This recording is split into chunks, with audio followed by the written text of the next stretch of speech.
Ladies and gentlemen and friends beyond the binary, welcome.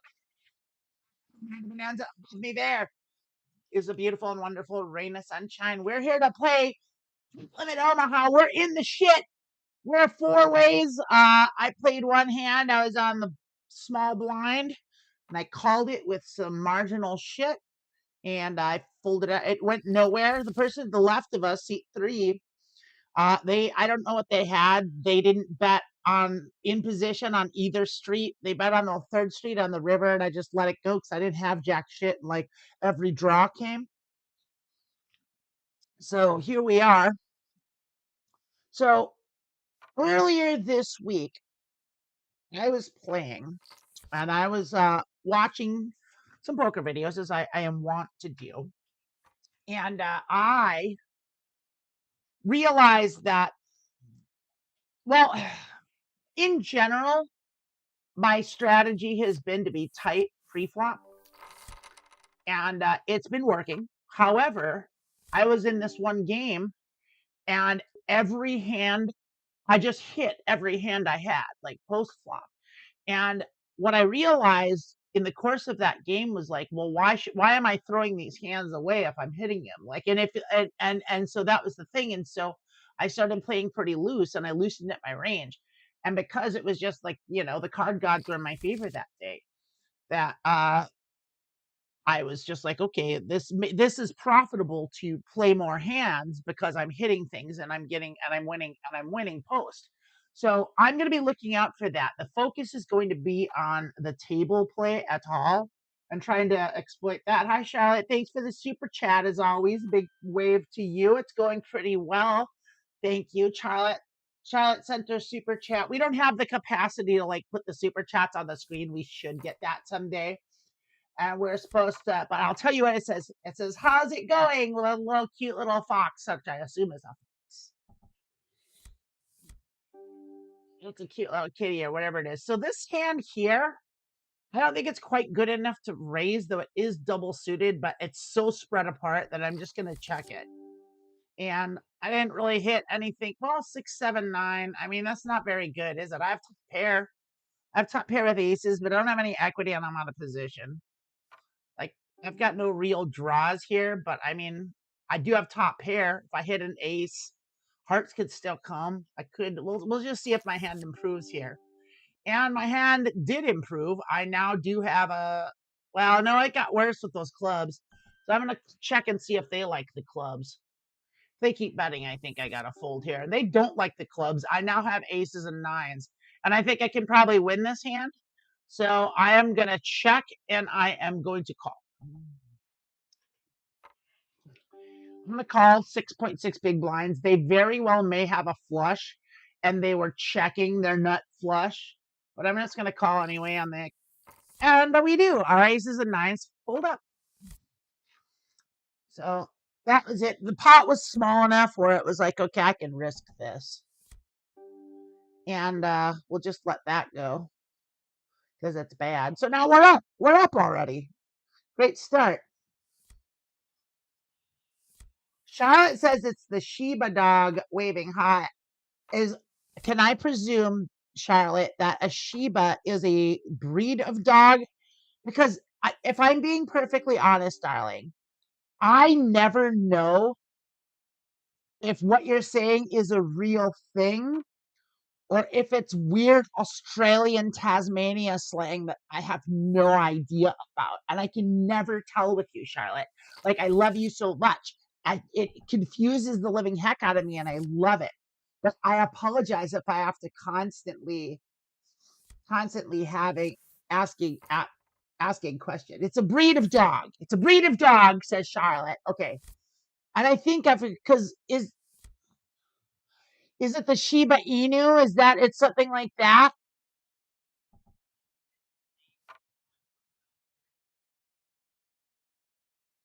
Shiba? Oh, okay. Okay. Yeah, I think I always thought those were corgis, but corgis are different. I think the Shiba Inus are like my favorite thing. They are super cute. Yeah. I'm just a child of trends. I love a trend. I didn't change my poker background. I've got my beach in there, and I forgot. I forgot to change it. We got all wrapped up in trying to make the stream work. And you got to make the stream work to make the dream work. Is that how it goes? Is that the saying? Stream works. If the stream works, the dream works. Yeah.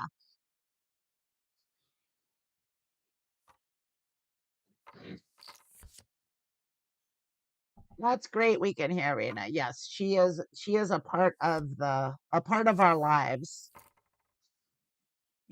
And these are the days of our lives. I haven't been paying attention to the poker board at all. Well, we've got a pair of sevens, a nine, and a four, and a dirty suit. I'm not that excited about it, so I'm gonna let it go. And I feel like that was a good decision here. Sevens and sixes isn't all that good, and seat four is pretty excited about their hand. So they hit something there. They either have a pocket. I think they probably reasonably have a 6 because they didn't. Who can't hear you? Christina says they can hear you.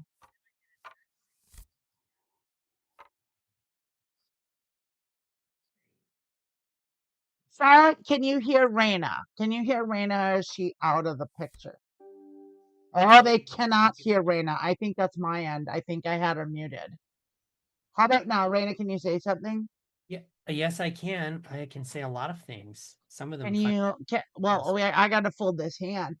Okay. Now I need to know if we can hear Rayna in Oh, the can you hear me stream. now? I don't think I anyone can. don't know. I don't know what the. I think we should be able to, but I mean, Hope so. it's not up to me, is it? Indeed, it's up to a higher power. It's what it is. It's okay. It is what it is. What are you I gonna do? don't know. Yeah, we can't. We don't know. There's no way to know.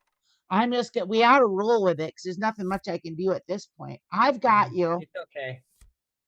Christina says now. I think she meant to type now we can, and she is clearly typing on a Oh, phone. okay. Well, Charlotte says that she can hear me, so That's great. Charlotte and Christina, thank you. thank you so much. I'm folding 7728 to That a seems like a good raise. choice because it's Yeah, I feel like it is a good choice.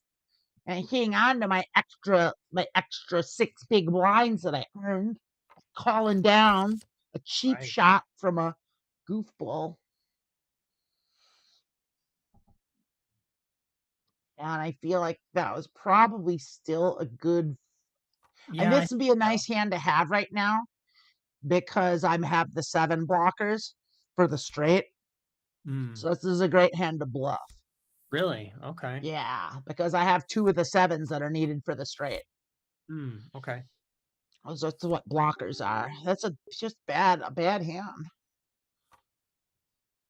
It's a bad hand too, and I'm watching. So seat 7 or seat 3 likes their hand. So seat 3's got an uncapped range, meaning they could have all the best stuff.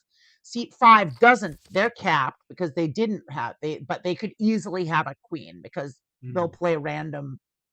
Anyone will play random face cards. So, but the fact that no one's betting here and they're snap checking leads me to believe that no one has much. So, but they were in early position, but they checked twice. So they could be on club or a spade draw easily. Anyone could have spades here. This is a real wet board. We would have been in it's terrible super wet. position had we played this hand. Yeah. And so everyone's scared of the full house and there's spades. There they are.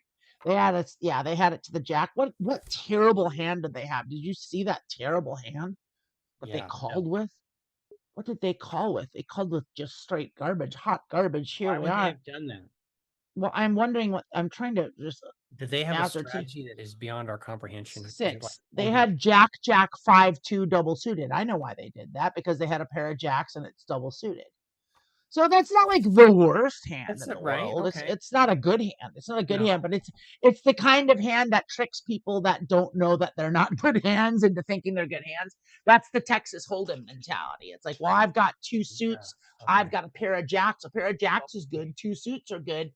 They're not considering the fact that those cards don't work together at all, and that jacks are a pair of jacks isn't especially strong in Omaha. Like it's just not. Pair of jacks are great if you spike a jack at some point, but you got to do that. Without that, your jacks are pretty worthless. Like, because you're just not going to have the best hand with a pair of jacks ever. And if your other 2 cards don't work with the jacks, then they're not going to do anything for you. You're just so unlikely to have equity. Okay. And then if you do hit your flush, you've got a jack high flush and you can't capitalize on it like they didn't. They had it and they did win the hand. Like, that's just because there was no money in the pot. So they, in a way, they got lucky because if money had gone into the pot, they probably would have called down with their jack high flush and got beaten by a queen, king, or ace high flush. Hmm. So my That's question is, how are you able to process all of this so quickly? Like when I was playing, because, yeah, go on, go when on, go on. I'm sorry to no, interrupt. when I was playing it took me time to understand, okay, I've got this is the This one spiked piece a of full house. equity. I felt the full house here, Yeah. and I So apologize. I'm gonna pay attention to it. I'm gonna go no, it's ahead. okay. Go for it. I'm Yeah, gonna bet half pot just because it's a small. I'm gonna bet the pot just because it's the pot's so small, and probably everyone's gonna fold out. That's okay because it's like maybe I could have got a little more, but someone might just call. They didn't. I'm okay with that. I'm not slow playing my hands. Like when I spike monsters, I'm gonna bet them. I maybe should have like smaller bet that or checked it. yeah. Probably could have checked it. Probably would have been the better move. Now here's a strange hand, right? Here's the thing: is that hand's relatively connected and it's double suited, but Okay. Yep. it's an early He's position and checking. it's weak. Oh, It's that's low terrible. numbers. I'm gonna let it go. I don't want to go multi-way with this position because the Okay. only, I mean, it does have a lot of equity, but none of it's the nuts. And so I'm gonna let that go. We're gonna see, like, see now. I would have hit my clubs, but like, and I would have had two pair with jacks and sevens, but like, I'm beat by any better pair. I'm beat by any better clubs, by a lot better clubs, and I'm definitely beat by a full house, and I'm definitely beat by a jack. So like, I've got nothing. That's why hands like this, where they, even though they're double suited, when they're low cards just aren't good. They're just not good. Low cards are bad. I This think bottom that's one line thing I is, have managed to learn. yeah. But you were asking about like processing information. Yes. You seem to have a very fast ability to process this, and it takes I'm much slower when I'm trying, and it's like It moves fast, offline doesn't it? play, yes, is difficult with Poker moves fast, yeah. if I was playing an offline game that was not Uh-huh. play, Poker so Alfie?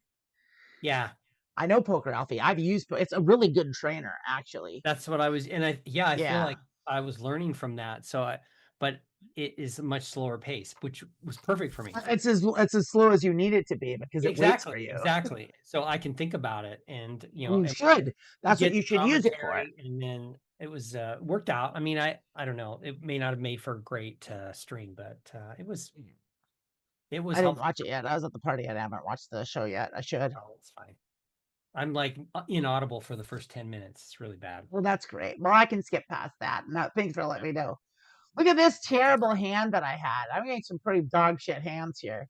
Yes. That's it. I mean, the thing is those hand that looks like this is really easy to fold. So like, it's the ones in the middle that are problematic, and those are the ones that cause the problems of the the Midland hands. It's like those ones that are right on the edge. Like, oh, should I call? Like, this is an easy fold. Obviously, that's a terrible hand. Like, it's like, but yeah, you're so just the reason I can process this as fast as I do is because I've been playing poker since I was like 12 years old. Mm, And I know what everything is. I know what it's worth. And I love poker and I study poker and I play poker every day. And I love poker. And that's why. It's because I love it. And like I've been doing it a long time and I practice all the time. Like okay. all the time. I'm constantly playing poker. Like, and so I play I it's actually slowed down a little bit because I've actually been now that I'm actively in a band and doing band stuff again, that's been taking up a lot more of my time.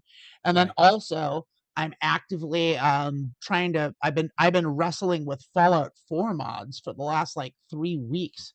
Mm, And I keep running into problems, and this I ran into a problem and I had to reboot the whole thing. And so like it's like so I'm just like it just takes a long time to troubleshoot that stuff.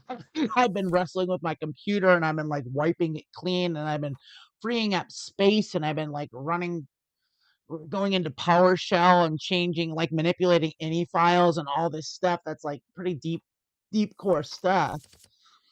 And like in an effort to get Fallout 4 to run, and I was gonna say a few mods, but it's like 180. wow. You should make a video out of it. Is there still people playing It's Fallout? not it's not exciting. Oh, it's not There's exciting. lots of people still playing Fallout 4. Yeah, everyone's a lot Oh, of people are still playing. Now here's an interesting hand, right? We've got a pair of there are tens and we're double 10s, suited, but threes double and suited. sixes are Yep. shitty and tens are shitty, and we're in early position. I'm gonna let that go. I'm Okay. gonna let it go. And Bye. I know that like that player seat 6 before that, this is a new player now, but that earlier player, they would have easily bet this. They would have brought this in. And I think most players would bring this in. They would look at that and think that's a good hand. But now look at the results, right? I have like what my best chance here is like I have third pair. I have my best chances and my chances I guess I could hit a straight now because I do have a straight draw, but I don't have a club. My diamonds are dead, and even my diamonds are to the 10. So right now I have a pair of tens with a weak, but I did hit my flush. I did hit my straight, and it's the nut straight. But like, and it probably would have got there because no one's betting. But I don't know if you've been paying attention. No one's betting.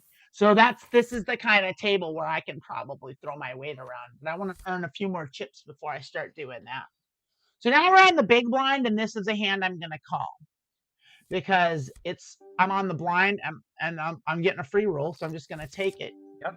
And now I'm gonna check raise this if they bet. They didn't, so now I'm just gonna bet the pot when that ace comes, and they're gonna give it to me.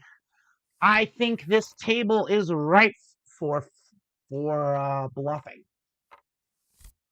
which I just did. So I now have a pair of kings, and I have a pure suit with one of my kings. With 5 and the 9 don't look great.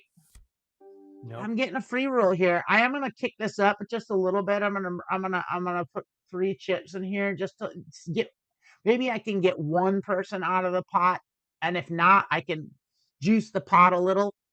And now I now have the aggression equity, so I'm the one with an uncapped range. They all have capped ranges.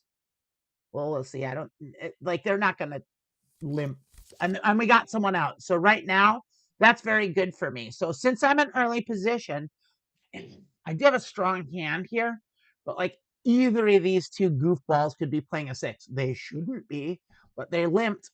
They limp called, so they could have any 4 cards. And so if they don't bet, which they didn't, now I can start betting, and I feel like I can start betting. I'm gonna bet half pot. I'm gonna bet 2/3 pot. I'm gonna bet like 6 because I have a hand. I have kings and 6s. So I don't think they have anything because they would have bet their 6 if they had one. They absolutely would have, and they're gonna call, so they've got something. So they could have aces and 6s now. So I'm gonna check call. I'm gonna see what they do. I don't think they have a 6. I really don't. They could have a full house that they were slow playing.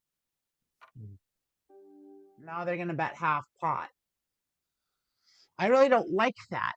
They could have a queen, which we beat, but they could easily have an ace, and they could unlikely have a 6, so they could have been slow playing. I'm going to let this go.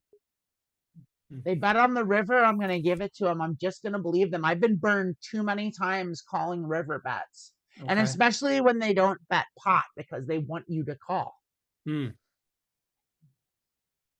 So I'm going to maybe. Yeah, I'm just going to play cautious on rivers. Like if I've got a marginal hand, and that was a truly marginal hand, it was super, super marginal. So marginal hands calling river bets just isn't even, and I just didn't have a strong, if my hand was a little stronger or I had a better read, but like they could have had literally anything. I mean, they clearly had something. Yeah. And so, yeah, I'm just going to let it go and wait for a better hand to fight with. For example, we would have had 2 pair on this one, but it's not a great 2 pair, but it's 2 pair, and no one's betting. No one's betting, but they're all calling. So, they're not all calling. Yeah, this is a pretty passive table, it looks like. I think we can.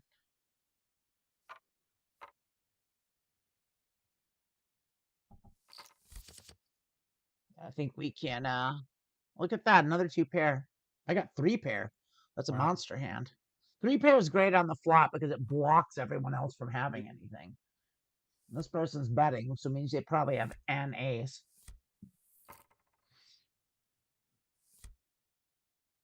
They almost certainly don't have sets. because I had one of each.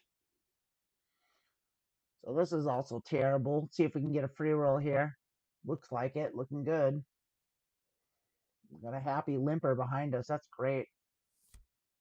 It's wonderful. Great to have limpers behind you. Just fantastic. There it is. Not going to do it. But remember, when they limp and they bring in, they've got something good. Just in general, when people bring in, they've generally got something good. You can put them on a pretty strong range if they bring in. Okay. Because people like to see flops for cheap in Omaha, which honestly isn't a bad strategy because you can hit a lot. Here we go. This is a pretty strong hand here. The 6 isn't helping a lot, but it connects with the 5 and the king, and the ace and the 5 connect, and the ace and the king connect. We've got 2 real strong suits, so we're going to go ahead and bring this in for pot. Even though we're in the small blind, this is still a very strong hand, so we're just going to bet this. Okay. And we did hit a straight, but it's the ass end of the straight, so we're going to check that back. Now it just got worse because now like 2 more straights came in. So we're going to check back. Check is just passing the action to the Yeah, next. and if they bet, I'm probably going to fold here because they could easily have a straight to the 10 or to the jack, or to the queen. 3 more straights came in. So I don't have any of those. I have the exact wrong end and they're betting pot. So I'm going to let that go because there's 2 hearts. So they probably almost certainly have a better straight than me. And I have to let it go. I think I made the right decision. What do you think? It makes sense. Yeah.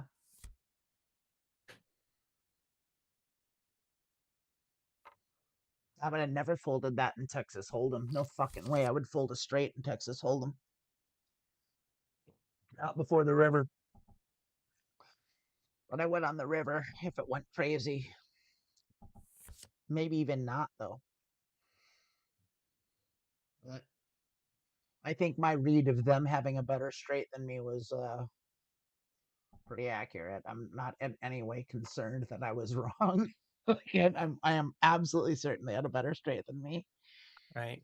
So the steps are pre-flop, and then the flop, and then the Turn and then the river. And then the showdown is at the end. So Yes, at the river, you have 5 cards on the table. that's correct. And then the last round of betting and then showdown. Dog Rayna 6 gun with her jargon.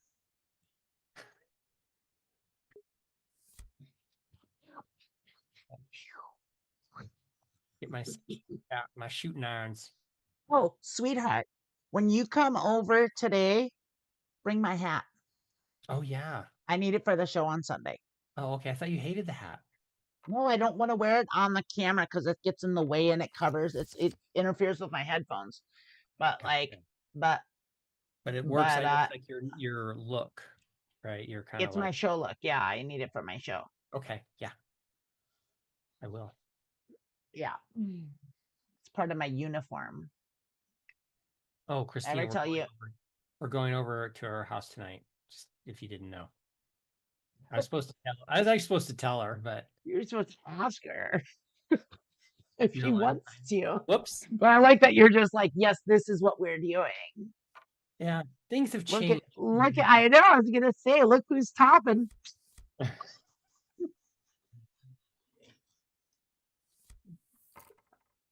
Yeah. I didn't even realize that. That's amazing.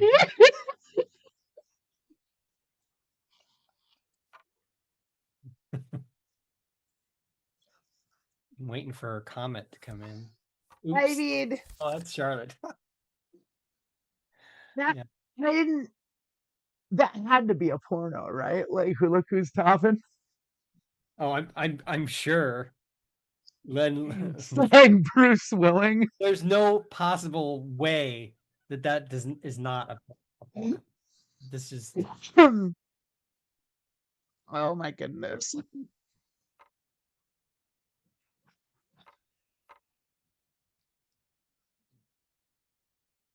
Charlotte says, by the way, I forgot this, and I don't know what she's talking about. What are you talking about, Charlotte? What did you forget?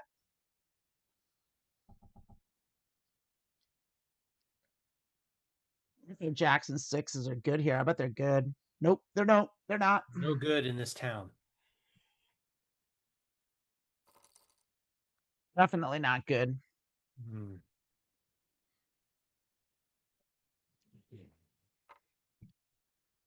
Yeah, no way my Jacksons and sixes are good. Absolutely no way, especially Not that now. it's terrible. Jack six is. Oh, but you've got. Well, Well, yeah. I mean, it's no good. Um, It's no good now that the straight came and everyone's putting their stacks in the middle. yeah. Okay. There's that. Where's the straight? They both have the straight. They both have bad hands. So they're playing bad hands and being real passive about them. So it seems like they're playing real face up here. I want to look at those hands again. They were both, so seat 3 and seat 5 were the ones that were in that hand. Seat 3 had king 9 8 4 suited to the king. That's a terrible, terrible, terrible hand. On seat 5 had king 9 8 4 double suited, which is a less terrible hand, but not a very good hand. But I can understand why they would see that and think it's good. And they were in late position. So no, they weren't. They were in the small blind. Mm. Oh my goodness. Yeah, so I feel like we can start marking players here for that. These are both egregious. LP LP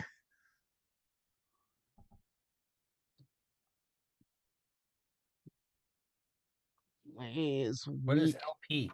Loose passive. Oh, loose passive. Loose passive plays weak cards face up. Hmm. Or mark them with a fish. So we just got to believe the bet with either of these two players. And I'm going to give them the same thing.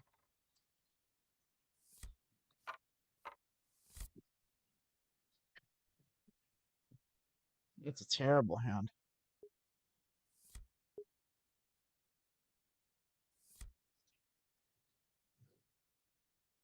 I'm going to get a fish also.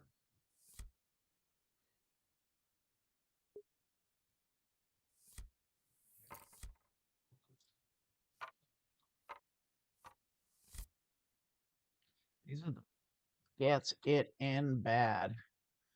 Gets it in bad. That just Yeah. you don't want that. No, we do want that. We do That want means that. Oh, we we can bet get that. pot when we have something. Oh, bad for them, good for us. Yeah, gets it in bad meaning they'll put money in the pot with bad draws and bad equity, Mm. bad cards. Okay. So that's good for us, but it's not good for bluffing. Mm. It's bad for bluffing, which means we're going to get called down on rivers with some marginal garbage.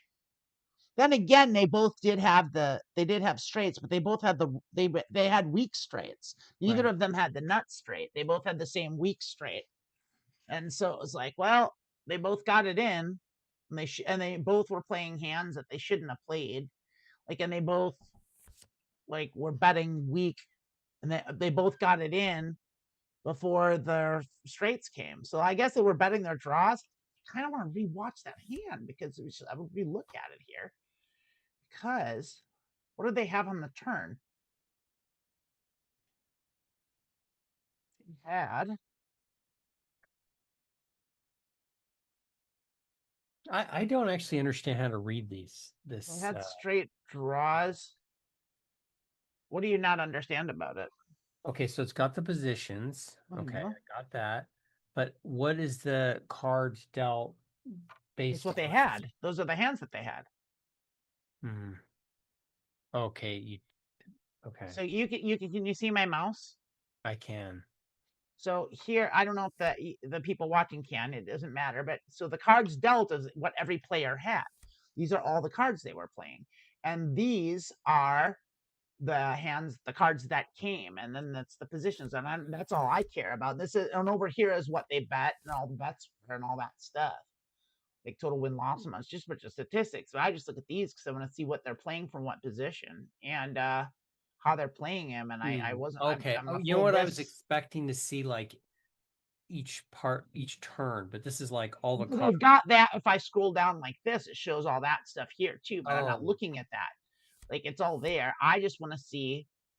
Oh, we got. I'm going back to that because I really do want to know because they both got it in on the turn, and I want to see what they had on the turn. And so the player 3 had a spade draw and a straight draw, but it's a bad straight draw, but a reasonable spade draw. So they got it in. So they're betting their draws. So they didn't have hands. And so that's important to know. I have to mark that. That's why I'm looking at that. Seat 3 bets their draws. So, or they call their draws. They called, I think, I can't remember. Let's look on the turn. On the turn, the bet was under the gun 2. Who is under the gun 2?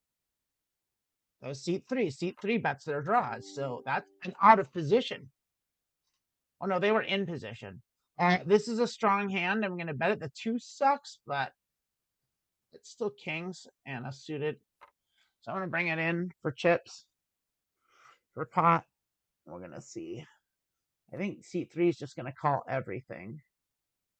They did bet their draws, so we're going to say bets draws. We're going to change them to a kind of a bit of a fire, even though they're not a guess of we can't call that. That's aces. We're beat. Aces beat. Aces are good. Aces are good. So C3 bets their draws. And C5, they had diamonds. So they had, but bad diamonds. So seat 5 definitely gets it in bad. They both had bad straight draws. Seat 5 had a bad straight draw and a bad flush draw and nothing else. And so that's seat 5 gets it in bad for sure. Seat 3 at least is betting their draws and they're betting their equity. So I think I'm going to change seat. That's why I changed seat 3 from that. And I'm going to take away the loose passive because they're loose.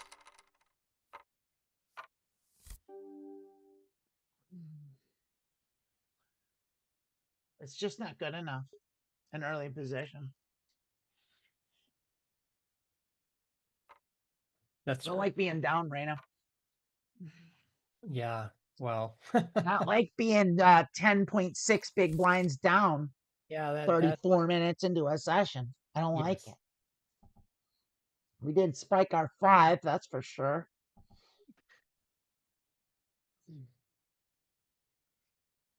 I'm kind of wondering if we should open up our range a little bit and just play more hands with these players because they're all playing face up.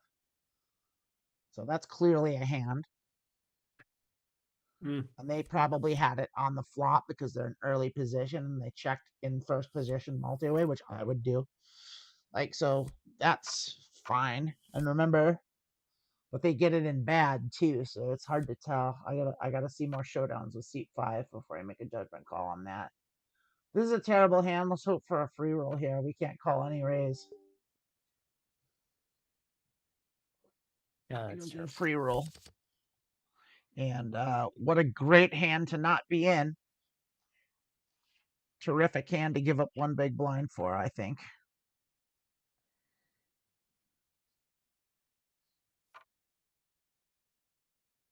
Right, see, 5's going crazy. They say they've got a 5.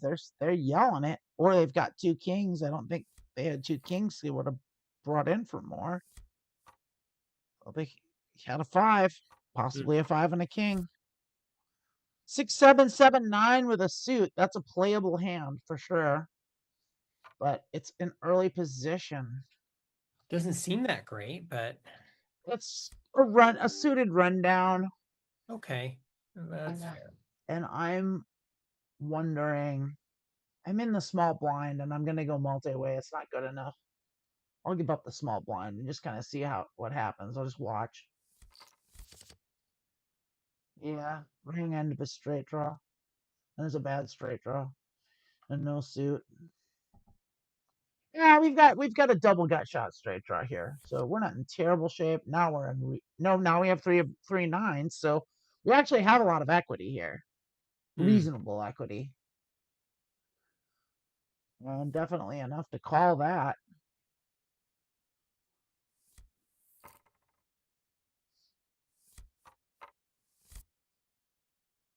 This will play. This will play for sure. I'm gonna bring in, but I'm not gonna bring in pot. I'm bring in 4 big blinds. We're gonna get called anyway. We're gonna get called by everyone, no matter what. Everyone's calling here, and that didn't work out well for us at all. It's a terrible flop for us. Let's see what everyone else does. But I'm not keen bluffing multi-way with no equity, even in position. We could And get a straight definitely in not the if 6, 7, and 8. no. We're not playing a 9.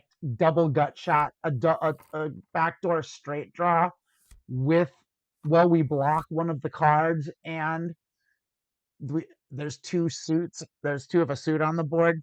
So like you have to understand that like when you've got a straight draw and there's a suit on the board or two of a suit on the board, your odds of catching that straight diminish by 25% because if the wrong suit comes, that straight you catch is no good.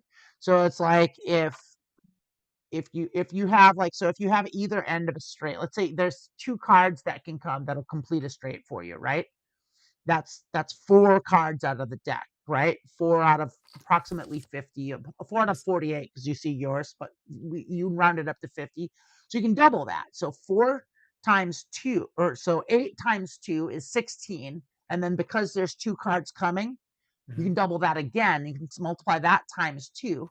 So that's your equity. And so 16 times 2 is 32%. So that's just under a third, a third, a third of a. So you can call up to a pot size bet with that, or just under a pot size bet with that. And you're making the right call. But if there's 2 of a suit on the board, 2 of those 2 cards, let's say you needed a 10 and a jack, right? Well, the 10 of the wrong suit and the jack of the wrong suit actually hurt your hand. So there's only 3, you only have 3 of each. So your outs go from 8 to 6. And so that's another element to think of with pot limit Omaha. Do you understand? No. I'm struggling. I'm sorry, honey. I'm No, it's trying. okay. This is why, because no, this is good. This is good that you don't I have understand to be because honest, and I want to I be smart and funny, and I'm failing on both counts. no. Don't be hard on yourself. Stop that. Stop that. Nonsense. Stop that nonsense. Okay. The thing is, it's good that you're making me re-explain it because that means I didn't explain it well. So let's see what happens on this board, and I'll see if I can use it as an example. All right. I am gonna go ahead and limp this. I'm gonna limp this. Limping means you are not I'm betting just gonna it? call in for the min. Just clicking because Min. everyone's just limping and calling here. So I'm gonna limp in a late position and hope I try to see a flop for cheap and play them in post. Okay. And And it's the looking minimum like was that's just the big exactly what's blind going to bet, happen. I'm going to right? limp call too if we get Okay. raised by the big blind here, but we don't. And I do have a good straight draw and a backdoor flush draw, so I'm going to go ahead and I'm going to be playing this. I'm probably going to check. I'm going to check raise is my plan. And so I'm going to check, and then if someone bets, I'm going to raise them. Okay. And that will clear it out, so it'll just be me and heads up, probably me and the raiser. Backdoor is like the smaller number. So our straight did come, but the flush came too. Oh, okay. So that's bad for us. And since there's 5 players, there's 25 cards out there. There's a pretty strong chance that 2 clubs are out there, so we can't bet anymore at the end of this. Okay, so it's time to fold. It's time to fold. If we get faced with a bet, we have to fold. We definitely because we can't. the odds of no one having a flush are worse than one of these 5 players having a flush. I think this is like key to how one of the keys of your understanding is that you understand the odds of different things happening. Odds are essential. It's everything. I know it is. Maybe that was a. No, honey, I didn't You know mean what? that. You know what my strength is. One thing is I'm really good at stating the obvious. Well, I didn't mean it like that. And so it wasn't dismissive. I'm just allowed. So,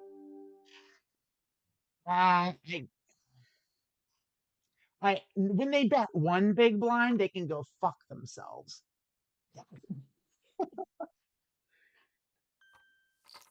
They called. Oh, no, they're gonna bet again. They have a straight. They have the flush. On principle, I had to do that because usually when they do that, they don't have shit. They have something really weak. So, see, 3. We ate some shit there, but I don't feel like it. On principle, I do that every time. I don't care if it costs me some chips. Like, don't you fucking dare min click at me. I'll fuck you up. We got nothing. We got jack shit.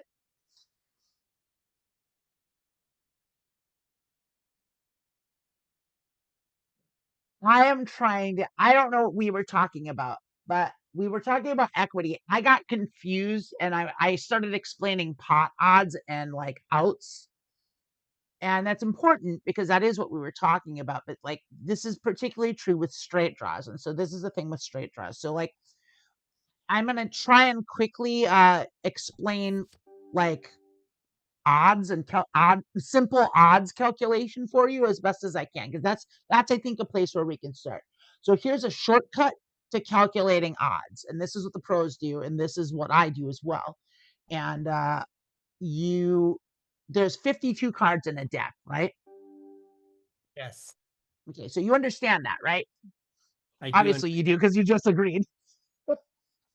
I'm not calling this hand. So there's 52 cards in the deck. So an easy way to round that is just make it 50.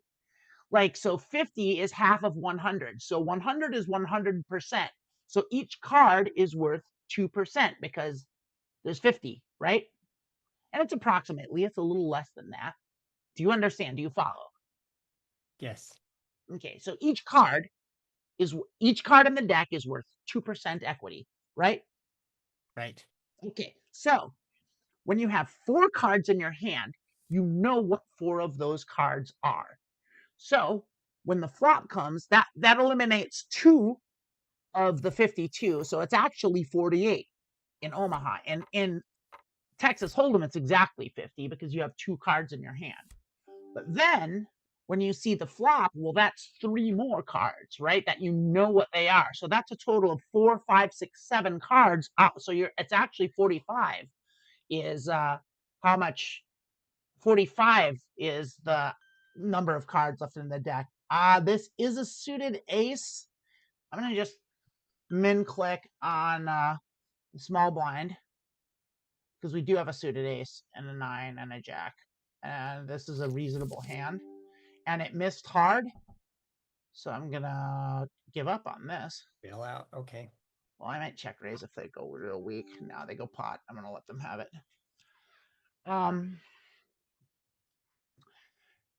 Yeah. I'll have to see. I'm on the button. This is hard to do while I'm paying attention. Oh, that's okay. Don't worry about it. No, I do want to worry about it because this is kind of what I like.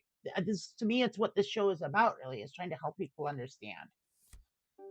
I'm a pair of 8s, and queen 8. I am gonna call it. It's weak, but I'm in position, and everyone's just mint, and no one's raising. No one's 3-betting.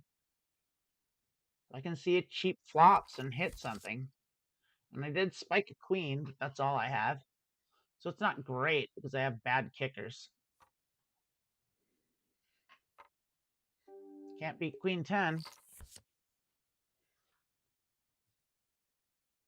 So what I was getting at is, so rounding to 50 to make the cards worth 2%, it's actually a little bit better than that because the cards, instead of there being 50 cards in the deck, It's actually each card out of 45 is worth a little more, so it's like 2.05% or something like that. I don't know. I don't know what the exact number is, but it's a little more than 2%. But this is rounding, so that's the reason this is. So that's why we start there, right? So you know that there's 52 cards in the deck. You know what 7 of them are, and you can then count the number of outs you have to make a nutted hand in Omaha. And that's how you calculate equity. So if you've got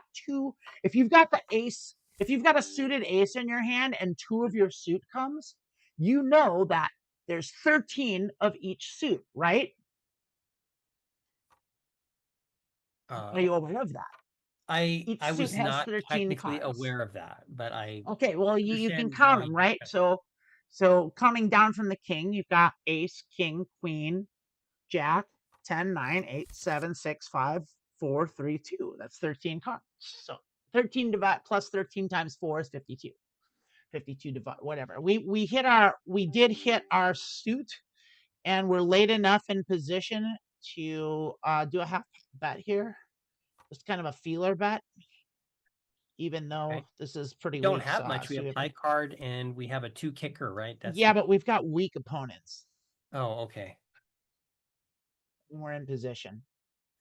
That's right. Oh, okay. Yeah, we're before. Yeah, or yeah, gotcha. Now we can check. Well, late position, right? We're in position would be And on the now we hit button. our flush. Oh, okay. Well, that was good. Never mind. Yeah. Don't worry about anything I say. It doesn't matter. So we're going to go ahead and we're going to bet small because we want them to call. We want them to call our flush.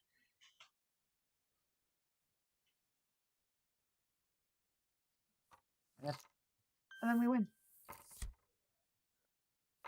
If we'd have bet big, they wouldn't have called. So I did. In these stakes, I've noticed that you kind of have to bet the opposite way.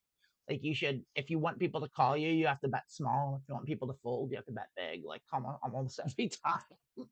They'll fold the big bets and they'll call small bets, kind of always. I see.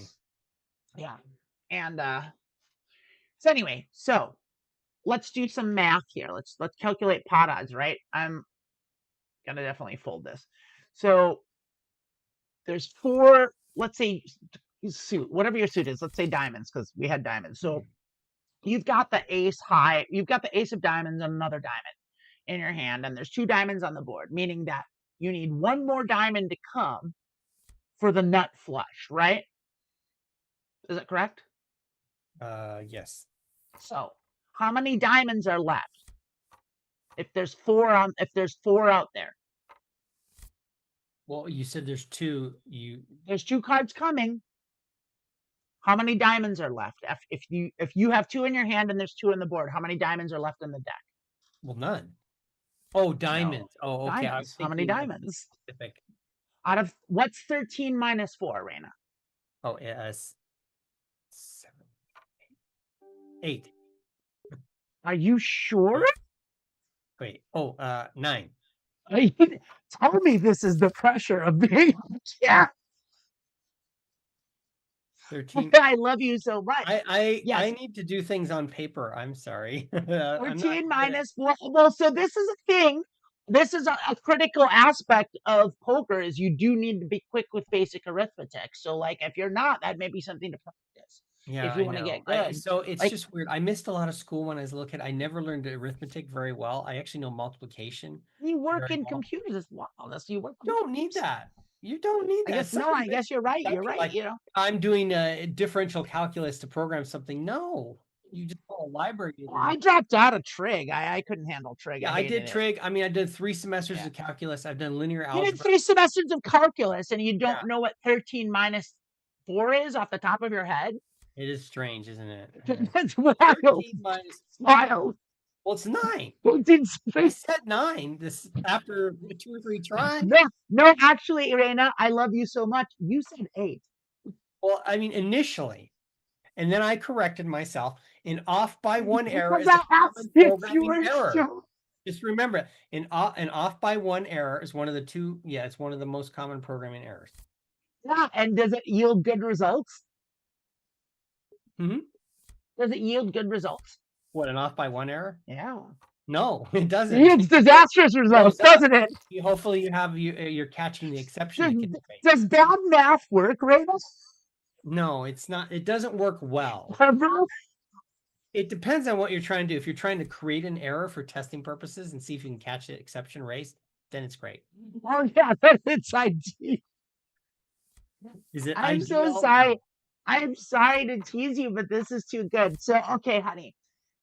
And what's so great about this is that a future potential employer is going to see this, and I'm going to be like, "Oh yeah, I'm an I actually would never say I'm an expert at anything, but you sure? no, I I'm mean, trying every to job prove it. interview. Oh, you're a really That's great. what you should say. Oh, you can't do And at the basic job arithmetic. interview. You're hired. You know, it's I Exactly. know I'll never work again in corporate. I know for a fact. No, that you have to say you're an expert, especially at the Sprunk.conf. Yeah. Splunk. Splunk.conf. Yeah, Splunk.cyber. Cybersplunk.com. Mine Splunk.com. It's great. I don't think that. Yeah, I don't think that.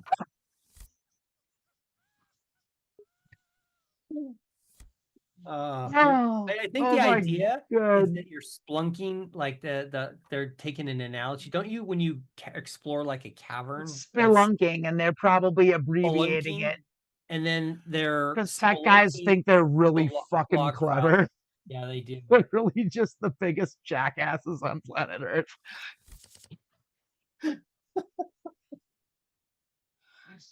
These rising grind shitheads thinking they've got life hacks for getting rich. Yeah. Okay. So now I have to now the challenge is Rayna has to learn basic arithmetic, like real. So getting back to well, we've shown Rayna is actually a fraud and dumb. So, babe, you gotta stop that. Okay, here's what we're trying to talk about. We're gonna go back to it. So, what are we talking about? I know. Do you remember what we're talking about? What's the scenario? We're talking about calculating odds, right? Yes. Okay. So this is all stuff. We're gonna get through this by the end of the show, is what we're gonna do. We're gonna talk about odds. Because I'm folding every fucking dog shit hand I've got. So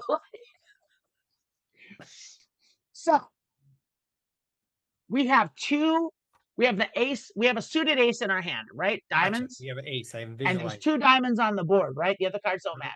That's all we're calculating is our pot odds to our nut flush.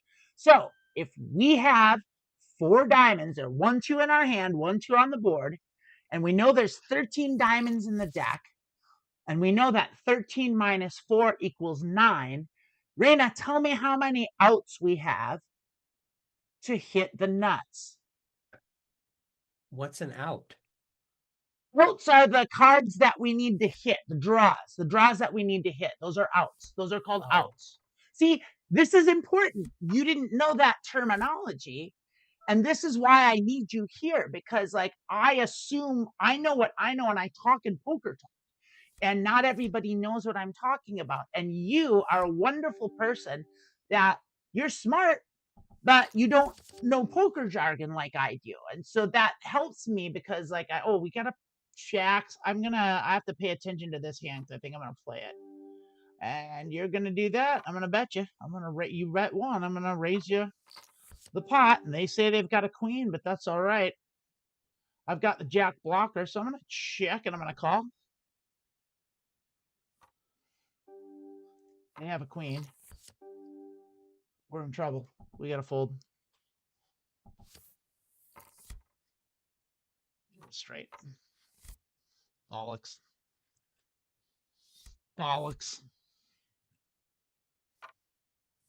I think if we'd have bet them, if we'd have raised them, they maybe would have folded. And I'm going to play this.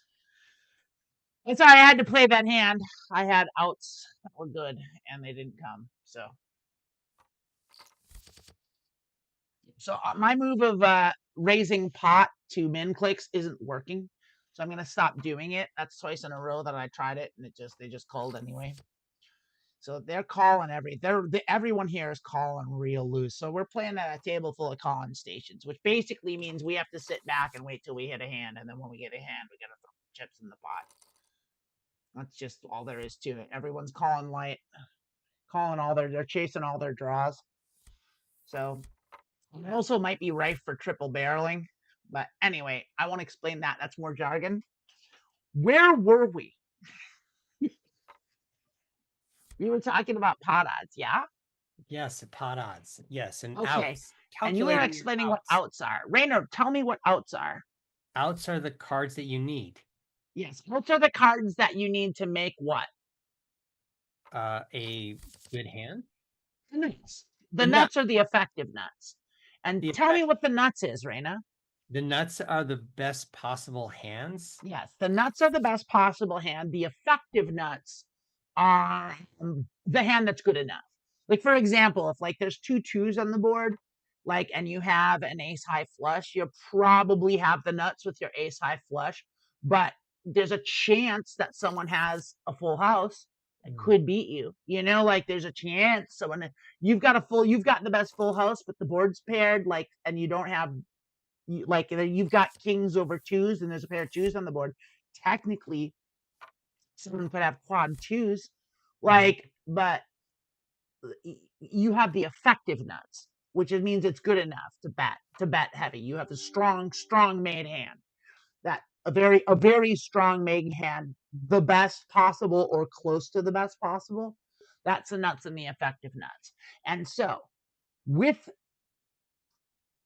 9 outs left, right? So we've established that we have 9 outs, right? Yes. And 2 cards coming, right? Yes. So using that, we're rounding to 50. We're rounding to 50 and then doubling that, making each card worth 2%, right? Yes. So we can what's 9 times 2? 18. And that's per card coming, right? So 18 plus 18 is what? 36. So 36 is our percentage of equity in the hand at drawing to the nuts. Do you now understand what that means? No, not the. Where'd you get the other 18? 18 plus 18. Because there's 2 cards coming, 18 for each card. Oh. Oh, because it's the percentage of 18 for each draw, not cards. I used the wrong terminology. 18, each draw is worth 18%. So on the flop, you have 36% equity. But if the river comes and it's not, your then equity cuts in half to 18%. Yeah. Correct? Yes, because there's only one card. Because there's only one card and you have 18% chance to hit it. Does it make sense? Yes. So now let's talk about pot odds and how to calculate pot odds. So if there's a pot size bet, let's say there's $100 in the pot, right? And someone bets $100. You have to call $100 to win how much? Wait, pot. Okay, so you have to call $100. There's $100 in the pot. Someone Okay. bets the pot. They bet $100. Yes. So now there's $200 in the pot. And then you have to call. If you call, how much do you put in the pot? $100. How much do you win if you win that pot? Technically, I guess 300. Or no, 300 is exactly correct. It's not technically, it's exactly correct. You are winning $300. You are spending $100 to win $300. What are the odds? What are your pot odds?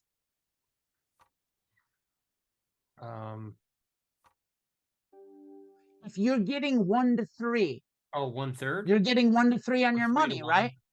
Right. So your pot odds are 33%. What you're getting 3 to 1 on your money, right? Yes. Does that make sense to you? Yes. I have to play this hand. I'm in a hand and I hit it. Oh. So we have draws all over the place and we have the top pair. So we're definitely going to bet this and we're going to bet.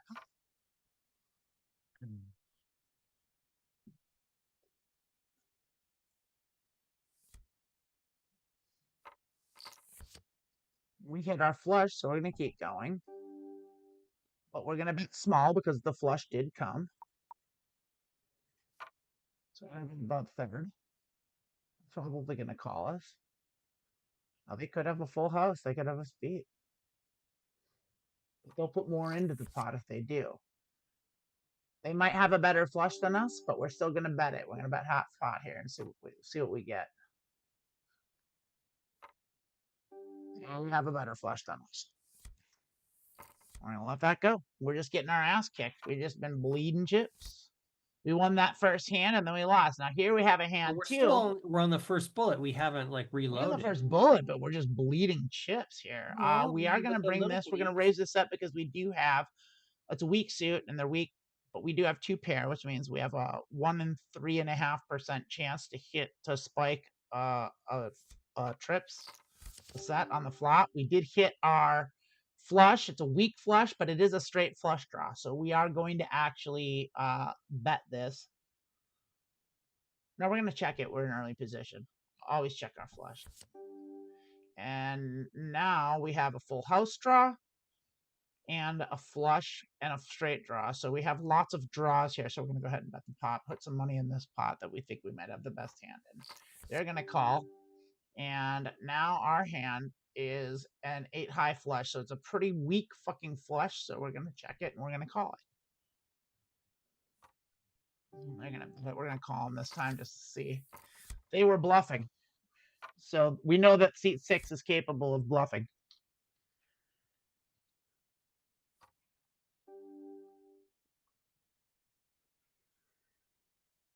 I had my suspicions last time we should have called, but now I know for sure. They're not going to do that the next time we play, but they were testing us out. I think it's a good chance we got bluffed off that last hand. So they bluff scare cards. That's what this person does. C6. Oh, see, okay. They when the board is scary, they bet pot. And that works a lot, but it's not going to work against me anymore, not against them. Now I'm going to see what I have to pay really a close attention to their bets, and I have to card read them very carefully. Where were we? Pot odds, right? Yep. So we've established that if someone bets the pot, any pot, we made it $100 for the ease of math, right? But every time someone bets the pot, when you call, you're getting 3 to 1 on your money. Do you understand that concept? Right. So, when somebody bets pot, okay. Yeah, if there's a pot size bet, this is for calling. This is for calling in every situation. We now have suited aces with a suited ace. We are now paying attention. So put a pin in that. We're coming back to it. Okay. But we are now in a hand for real, and we got a raise here, and I'm definitely gonna raise it, and I think they're probably both gonna fold, but I'm gonna do it anyway. I'll take it free. You're never a big dog. You're never that big a dog in Omaha. They're gonna call. We don't have a 4, but we have the straight. We have a straight draw here. We have a monster. I'm gonna go ahead and I bet the pot. No, I'm gonna bet small. I'm gonna bet 10 because I should have checked. We now I'm gonna go all in because we have aces and a straight draw. We got everything we could out of them. We're back above the line. We're now in the black. So we're okay. So we're back at even. We're talking about pot odds. So when you're getting 3 to 1 on your money, now think about like fractions, right? Fractions in percentages, right? What's the percentage that's closest to what's the percentage to that equates to 3 to 1? 3 to What's 1? A third? Flipping around. What's a third? 33 in the third. 33.3%, right? Okay, so 33 and a third, 1/3. So if you were to call a pot-sized bet with draws, what pot odds would you need to make good on your money, where it's going to work out and pay off in the long run no matter what you do, if you do it every time? How much equity do you need to call a pot-sized bet if you're getting 3-1 on your money? Think about it.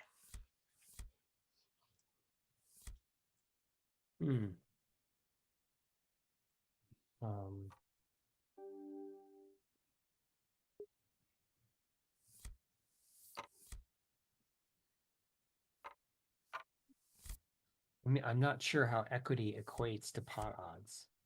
So remember when we talked about equity? Do you remember? We've talked about equity a lot. Do you remember when we did all the calculations before and we calculated how much equity we had in the pot with our outs? Do you not understand how equity relates to pot odds? Would you like me to explain it to you? Because I will. Yeah, I'm gonna hang on. I got a bet here. I've got a suited ace and an ace king. Hang on. I'm in hand. Playing poker after all, and we're up against our friend here, and so we're gonna actually bet this because we have top 2 and we don't want those diamonds to come. This player is donating, and they're on tilt. We have the straight blockers, so we're gonna go ahead and we're gonna bet pot again.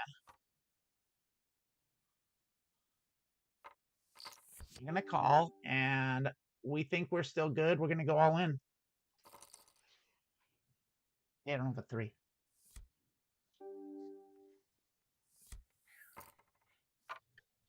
Seat 6 is a fish, so we'd have a very strong hand again. So we're gonna definitely we want to play pots with seat 6. They're our new friend, our new benefactor.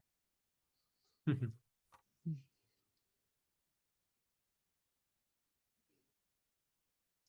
do you think we're gonna do with this one? Well, we're gonna do we're gonna something. 3-bet. Oh, we're gonna 3-bet. Okay. Yeah, we're gonna 3-bet. Charlotte asks, "What's a draw?" The draw is you don't have you don't have a made hand. You don't have a good hand yet. You're not going to win with the hand that you have, but you've got more cards coming. Drawing another card.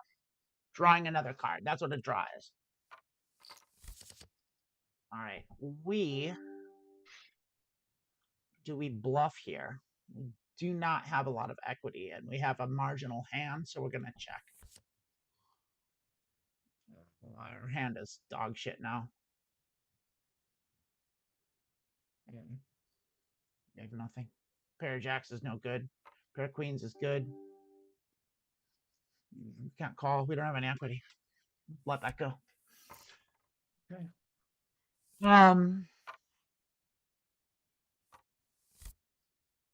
Once again, this is a playable hand, so I'm gonna be playing it.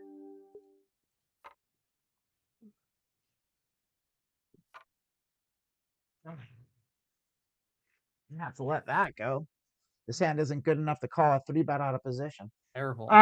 Okay, so back to equity and how it relates to pot odds. So when we talk about equity, we talk about it in percentages, right? Like you've got 33% equity, you've got 40% equity, right?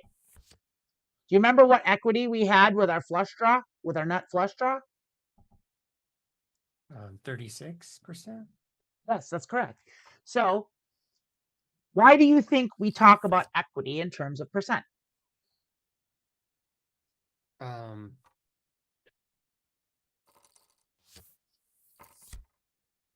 To judge the different level. Because it's a 30%, 6% chance that we're going to win the hand, right? To make decisions based on it. And so if we have a 36% chance to win the hand, and we're getting 3-1 on our money, which is 33.3%, is calling a pot size bet a good call based strictly on numbers, on math. Is that a good call or a bad call? Which is a bigger number, 33.3 or 36? Well, 36. 36 is the bigger number. So we're getting money. We're making, if we do that every single time, no matter what, we are getting better odds than if they're not doing that. We're making money. So the difference between 36% and 33.3% is it's only 2.4%. But that means no matter what, if we do that every single time, we are making 2.4% always, because eventually the odds play out. And poker isn't about what you make that day. It's about your entire career's trajectory. That's how you have to look at it. It's a big one. Poker is one big long session of every game you play in your life. And that's how you have to look at it. And that's how you win at poker, is by doing that. If you just did that, if you just calculated pot odds correctly and you made the good calls based on that alone, you would be a consistently winning poker player no matter what. You don't need anything else. You don't need to read. You don't need to do anything else. If you just calculate your pot odds correctly, you will win at poker. And that's why it's so important to do that. So now when I talk about equity, the reason you need to know that you have 36% equity, 45% equity, 66% equity is because then you can calculate pot odds. Now notice that a pot size bet, where it seems like you're matching someone, you're actually getting 3-1 on a pot size bet. Now that number goes down the lower the bet is. And so a 2x bet, like if someone, well, I don't want to get into this, but there's a chart for it. And I have the chart and I can share the chart with anyone. And hey, put it in the chat if you want me to share the chart. And I will do that. But there's a chart for this, an equity chart. And it'll tell you, yeah. Charlotte would be interested in that. Well, then Charlotte was saying that that's a 66% chance of failing every time on a basis of a 3% margin of win. No, it's incorrect, Charlotte. And here's why. Because you have your equity, when you have an equity of I don't know, failing every time on the basis of a 3% margin of win. No, that's absolutely incorrect. I have to fold this hand and then I can tell you. I have to pay a little bit of attention. So when you have 36% equity and you're getting 33% and you have, it's 33% to lose and you have 36% to win. So you are covering it and you have an extra 2.4% to spare. That's pure profit. Pure profit. You cannot lose that money. If you do it every time, you're going to hit more often than you're going to lose. So you can't lose money if you do it that way. You can only win money if you play that, but you have to do it every time. That's the only way it works. If you don't do it, then you can't. Then you throw those numbers way off. And it's not good enough to call in small blind. So no. The 66% is like the other. Yes, you're going to lose 66% of the time. You're going to win 33% of the time. And when you win the 33%, you're going to make 302%. So you're going to get the money back because you're winning three times what you're putting in. So yes, you are going to lose that hand 66% of the time. Yes. And that's if you're just calculating the flush. The thing is you have to calculate all your other outs too. But that's just based on the flush. So yes, you are going to lose that hand 2 out of 3 times. 2 out of 3 times. You're only going to win that hand 1 out of 3 times. But when you win, you're going to win because you have 36%. So you're going to lose that hand, 64% of the time, but you're going to win that hand 36% of the time. And when you win, you're going to make 3-1 on your money. So you're getting better money than you're going to lose. You're overcoming the losses by a very thin margin. You have equity. Equity is not the average, it's money at hand, not the cards of the game. Incorrect. Equity has nothing to do with the money at hand. That is something else. That's the equity. That's a different definition of equity. I'm talking it in terms of pot odds and poker only. The equity of your cards. It's only about the cards. It's about whether your equity is your percentage, your actual real life odds to win the pot. That's it. That's what your equity is. And you can't get an accurate thing on that because you don't know what the other players have. That's why when you watch poker on television, they show you what cards everyone has, and there's an automatic equity calculator that shows you the percentage to win. That's equity. And that changes based on the information out there. So if someone's got the nuts in their hand that can't, and the other person's drawing dead, that person has 100% equity. They don't know that because they don't know what the other player's hand is. So poker is a game of incomplete information. And so you can only do calculations based on the information that you have. You don't know what the other player has, so you can't calculate. That's why hand reading is important and figuring out what they do and thinking and strategizing. We're playing this one and strategizing based on what you think they're doing. So, for example, this player just called me. That tells me that they have a reasonable hand, but they don't have a great hand, because if they had a great hand, they would have raised. So I can rule out aces and kings for this person and double suited Broadway. They don't have that. These are Broadway cards, so they probably don't have that. We now have a draw to. I'm going to call this because we have straight draws, but we don't have the spades, and I have to let this go because we just lost all our equity. And I'm not going to bluff them because they just keep calling. But I might be able to squeeze 2 streets out of them. I'm going to check it, and they're going to bet here, and I'm going to fold. They're going to bet pot. They don't have shit. Yeah, I'm gonna let them. I have to let them have it.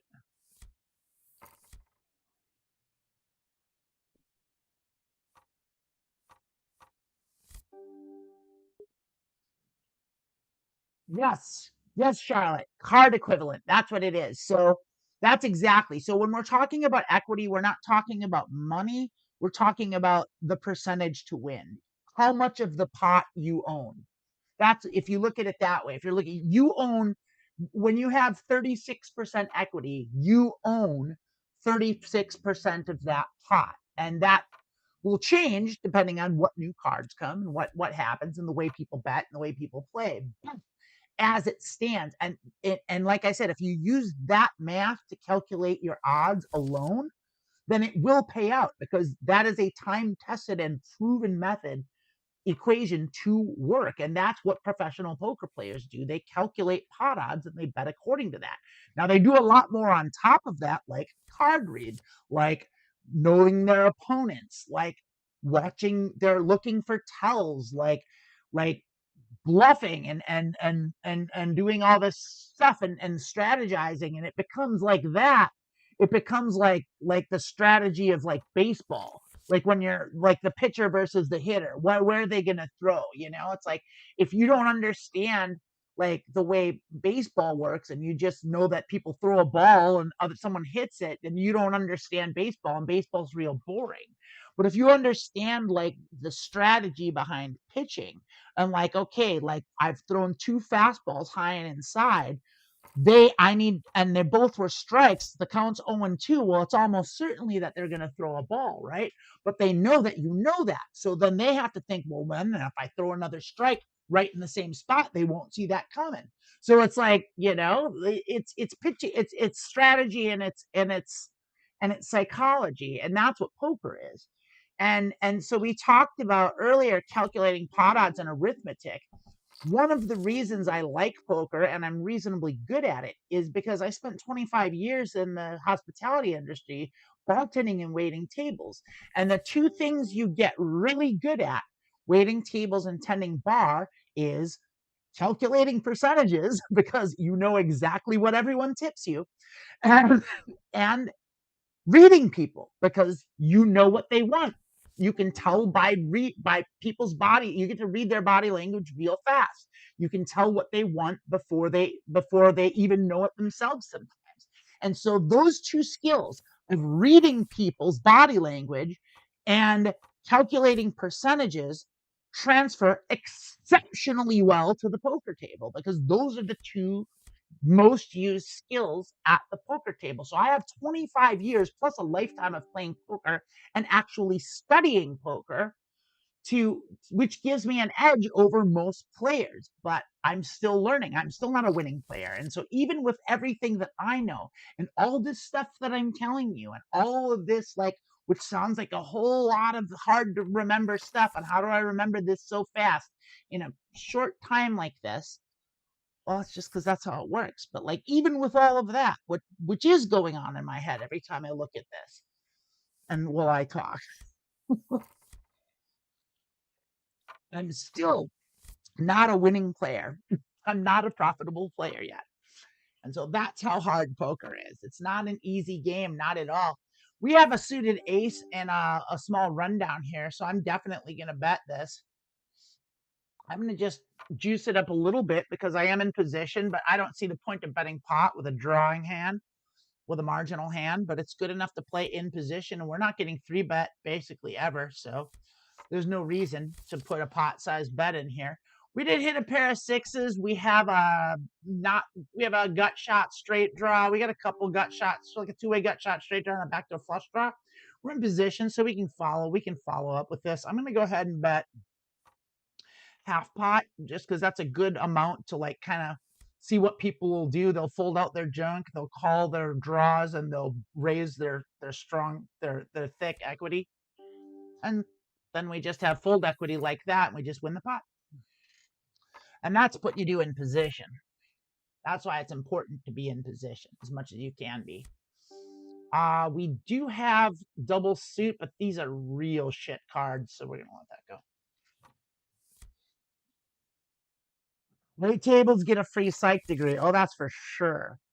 Nah, yeah, bartender, a waitress. Yep, a waitress knows what you want. They know what you think. I got so good at reading people that I did know what I could tell before I even went to the table. Like I could see in 5 seconds.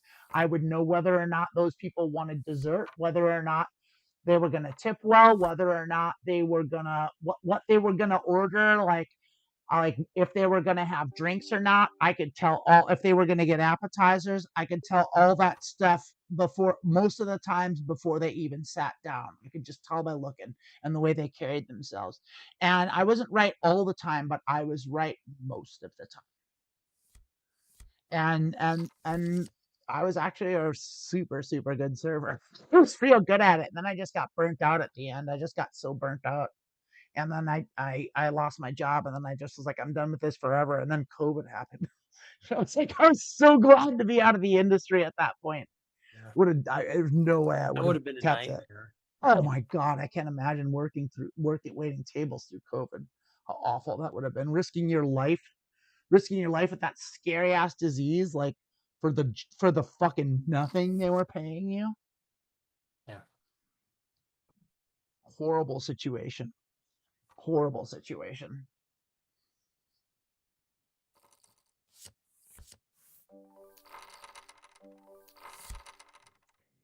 So, Charlotte, you said something here. So, card read would go to 40 to 42% just by reading the card. I mean, I would say your odds bump up, but I wouldn't know what the exact calculation was. But like, I think card reading is actually more valuable than pot odds.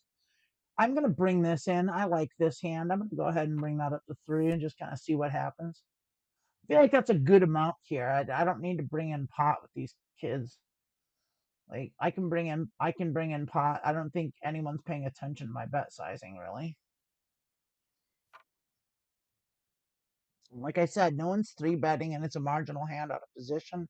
Every pot's going multi-way. No reason to bloat these pots. The pots are bloating themselves by everyone calling. Look at that. I put 3 in, and I can win 12.4. I hit a king and a queen, so I have a backdoor nut flush draw. That's worth betting. That's worth betting a third pot. It's worth betting half pot. Probably should have checked. We don't have a spade. Someone could have Jack 10 easily. If anyone has Jack 10, they'll probably raise, though. Almost certainly someone's got spades. So we did hit our full house, so that's good. So we can keep betting this. I'm going to bet again. But I'm going to bet smaller because I want to keep both of these players in the pot. So I'm going to bet a third of the pot. Keep them in. We don't have the nuts because 2 aces are the nuts, but no one 3-bets and no one has aces. Yeah. We got everything we could out of these players. They can't call a third size bet. They're not going to call anything. Once again, this is a playable hand, and we're going to play it. It's a dirty suit, but it's a rundown, and so we are going to actually bring this one up. We'll bring this one up to 3, just like we did before. We'll just keep bringing that up. But we do want to juice the pot and make it more, put more money in there.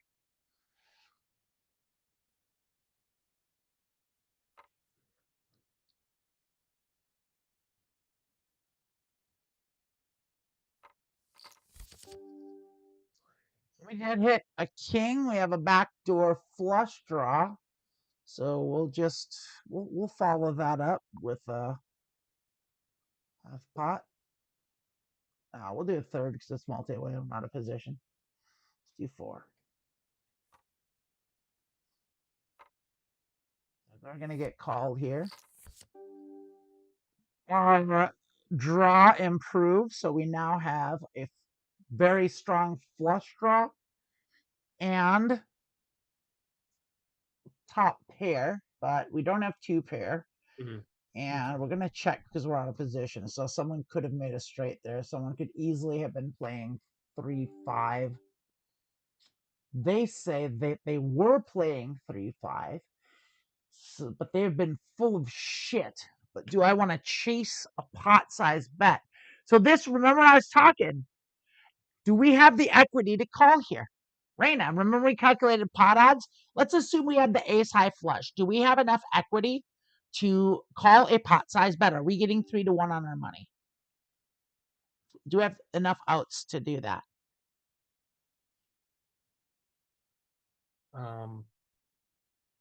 You got 24 seconds to make that call. Yeah, I can't. I cannot figure that out. You cannot. The answer is no, we do not.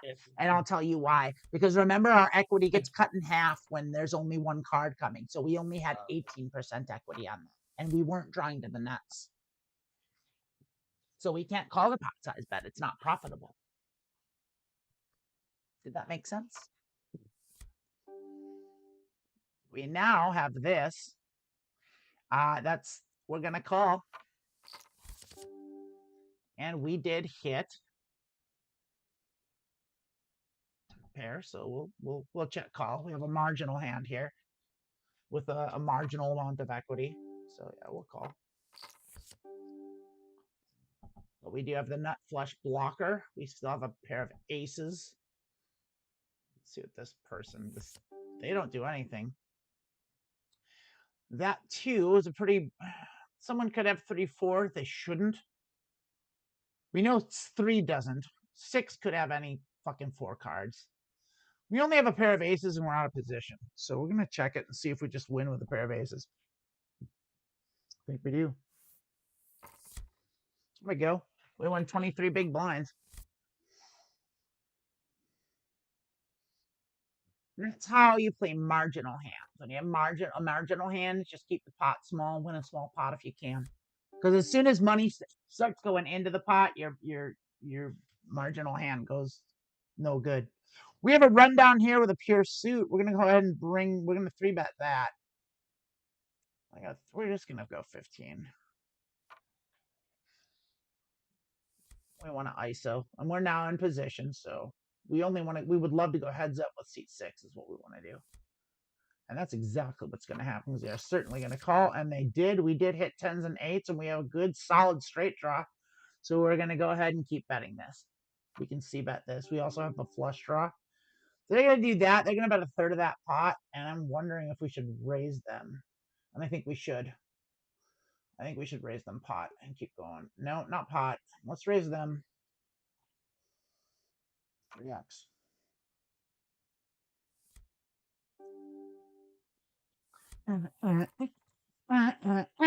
That's how you fucking play poker against a motherfucker like that.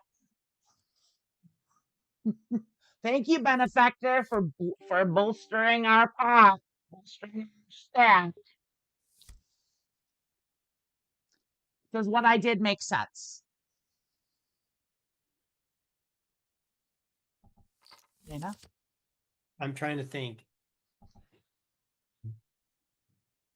So there's been a lot of information flying today. Today was a very educational. That part made sense to me because you won some chips, and then you're like, that part made perfect sense. And then I was trying to think of a good response for Charlotte because she said, "As an essential worker, I never felt so devalued in my life." Yeah, and no shit, hey. The idea of who is essential, what is essential, is very relative to who you're asking, right?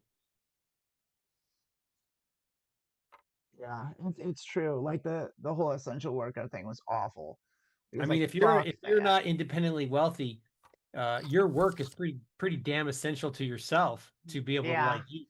It's like, well, like restaurant servers were not essential workers. No one needed to go to a restaurant, and I did not. I didn't go to a restaurant the entire time COVID was a thing. I didn't go to one. Yeah. People were doing it. Yeah, we stopped going to restaurants. And the problem with that especially was like you were going and you were doing this job in a pandemic, and the only people that were going were the people that didn't care about other people, because those were the people that weren't wearing masks, that were the ones that were like not getting vaccinated. Those are the people they believe it was like that were going out. So you were at an extra danger because you were only dealing with the shittiest people. So not only like were you dealing with the worst of the worst, those are also the people that don't tip.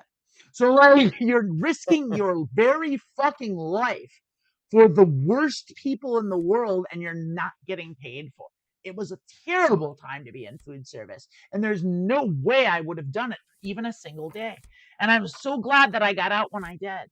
And I would have gotten out anyway, because I've been like, I'm not doing this, and I would have quit, and I would have just not gone to work, and I would have lost my job. But I lost my job anyway. Yeah. So it didn't matter. But like, yeah, it was just like, ugh. Ben-Hur factor. I'm trying to remember when we said that. When did we say Ben-Hur? I called her seat 6 my benefactor. I'm gonna call here. I've got a double suited. So movie reference. I want you to look at our hand. Pay attention. We have a strong hand here. We've got a top pair, and we've got a strong flush draw. Okay, so we're gonna bet it, right? Okay, yep. We're gonna go ahead and bet pot. Bet pot. Out of position. We're donking. We're gonna donk here. Donk. Okay. We have and that's okay. We're happy to donk. We're happy to donk and get the money.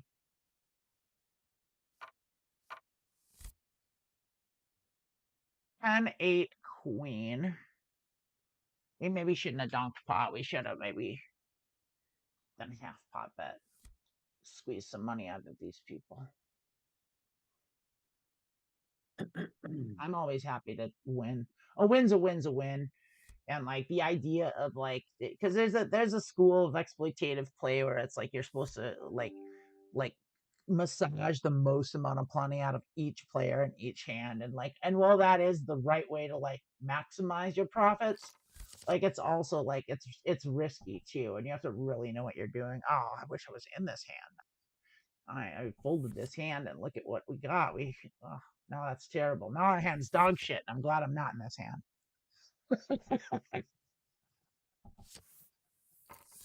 Oh, and now they're not betting. Look at that. They didn't bet their flush. Oh, they're scared now. You scared now, seat 6? I got all your fucking money, you jackass. Bluffing me off, Rivers. Fuck you. All right, we're calling. We're calling. We've got lots of equity here. We've got a strong draws, so we're happy to go multi-way in position with this kind of hand. Lots of draws, lots of draws. And we hit top pair, but not a lot of equity. We do have some bad equity. If a queen comes, no, we don't have much. We don't have much at all.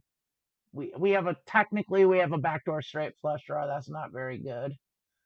We have a pair of aces. I don't think I can call. Thing is, I'm trying to calculate what can come. Like we just don't have any equity in this hand. A pair of aces is not good enough. We would have to spike an ace.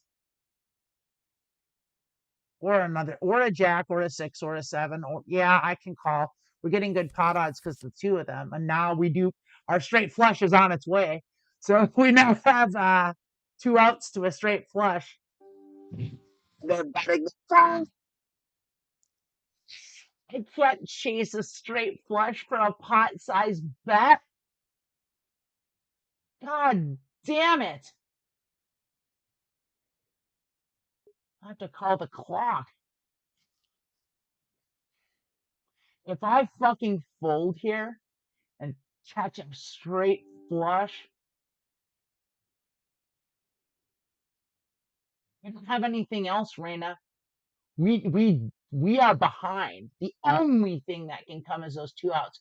And what's our pot odds for 2 times 4? 2 times 2 is what? 4. We have 4% equity in this. We have to leave. Yeah. A flush came, but it ain't the straight flush. Thank God. I'd have been so sad if the straight flush came. Whoa, 6 is just like a benefactor. They're a whale. They're a whale.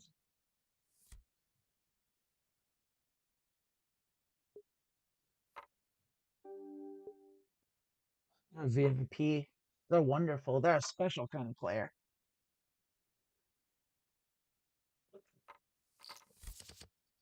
They're just donating. Need donations. The kind of player they want to our right. We've been seeing not a lot of action from this left side of the table, have we? My goodness, we didn't take a break today. I'm gonna take a little bit of a break. I was I'm wondering gonna. about that, Yeah, but I just didn't. let it go 'cause- I've been so engaged with our wonderful educational discussion. Oh, I'm glad. I'm glad it is. You know, you're engaged. Christina, you are commenting on That's So True. I'm not sure what's so true. We'll discuss it when I get back from break. Rayna and I are gonna take a little break. We're gonna be right back. We will see you in like 2 or 3 minutes. Until then.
Thanks for being so patient with us. Hi, Rayna. We're back. We're back. We're not in the hand yet. We're behind the dealer. Should we post? Yeah, we should post. We should post to be respectful. If we missed the blinds, we should post. We're up. That's the respectful thing to do. Really? That there's an etiquette to that? There's all sorts of etiquette in poker. It doesn't really matter as much online because it's totally random strangers and anonymous and doesn't matter. There are no social repercussions for it. But if you're in a live poker player, if you're in a live poker setting, there's all sorts of etiquette for stuff. Like you can get away with so much at an online. It's like real life. You can get away with a lot more online than you can in real life. You'll get punched in the face True. in real Right. life. No one can punch you online. That's true. No one can punch you on the internet. Yeah.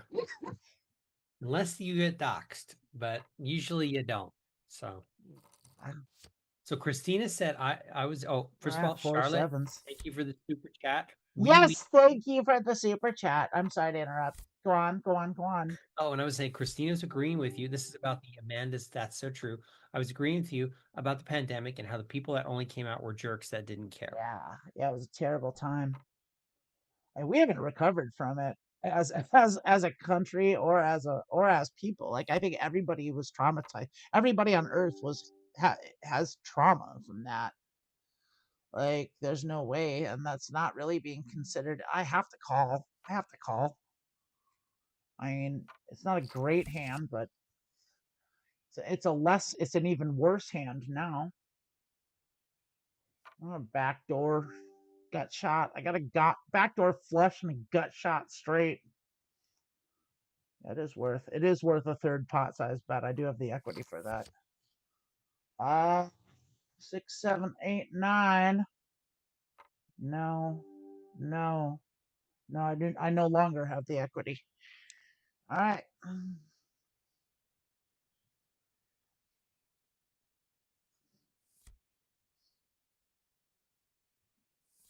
Yes, Charlotte, we thank you for the super chat. Charlotte says, we. And I think it's because I went to go pee. And I did pee. I peed right in my toilet and I flushed the toilet like an adult. Here we had no pandemic. It was all fear based off the world. Island of an island, only panic merchants that watch too much TV. We're scared of nothing that would really affect them.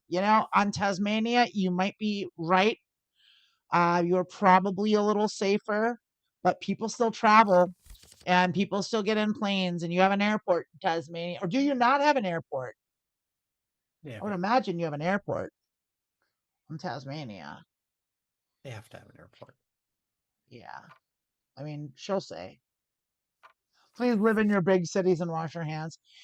Yeah, we do. I do wash my hands. But the thing about it is like the thing that made COVID so scary, especially at first, was the manner in which it was killing people.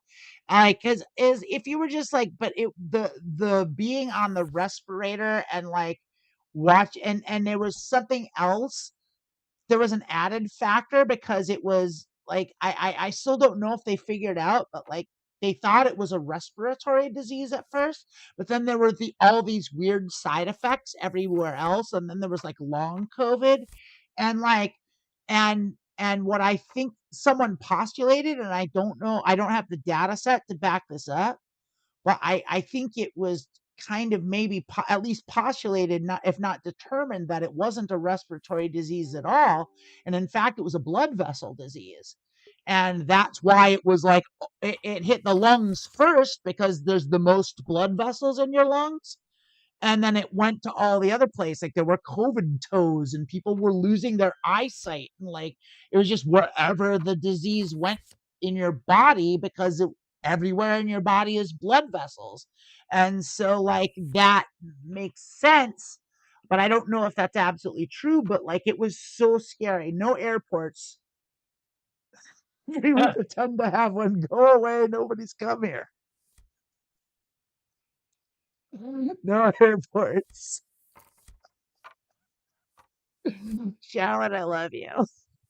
Don't come to Tasmania. It's dangerous. I heard you have the spiders the size of watermelons in Tasmania. Oh, the huntsman spider, I think. I didn't know. Is that? I thought that was only on the mainland. So I'm trying to help Charlotte convince people not Oh, to go there are there. spiders that are as big as a Yeah, beach there's bug. spiders will bite your head off, man. Yeah, eight-legged freaks. Watch out.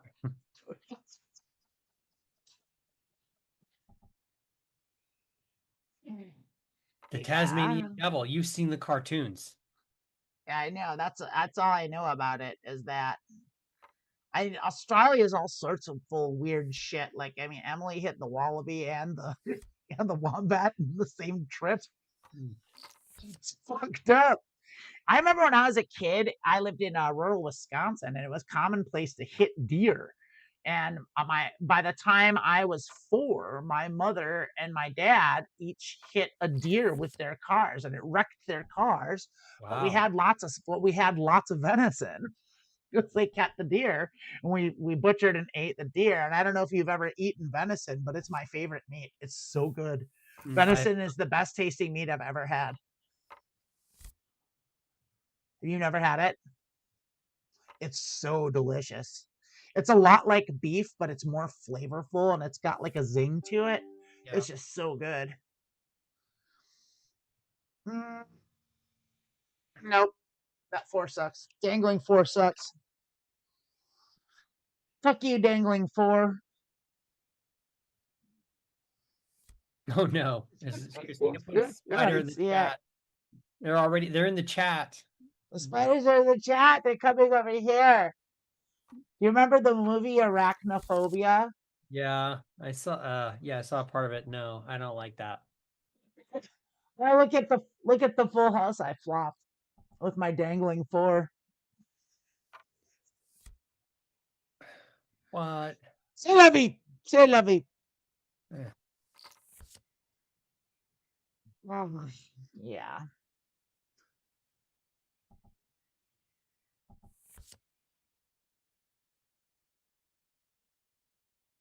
Would have been nice to win this pot.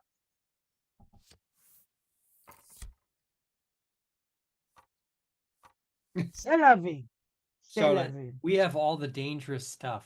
You'll die. Yeah, Venison Australia hunted and does. appropriated properly. Yeah. Christina, I hate spiders of any kind. I don't think I can call this.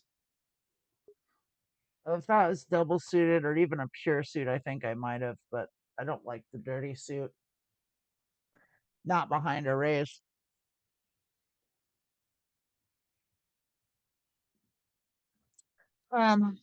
Yeah. I've never been to Australia, but like I have a weird connection with it. A lot of people that watch our show are from Australia, and I've got a handful of friends in various parts. Charlotte's in Tasmania, and my friend Rosa is I think she's in Sydney, and then my friend Sarah lived in Melbourne for a while, and then Oh, you're friends when with we Rosa too? Is it the I'm same Rosa?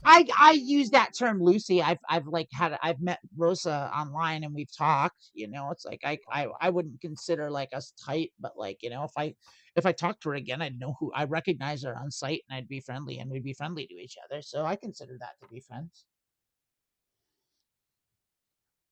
And Charlotte says most Australian spiders leave you alone if you leave them alone. It's symbiotic, and I think that's true across the board for spiders.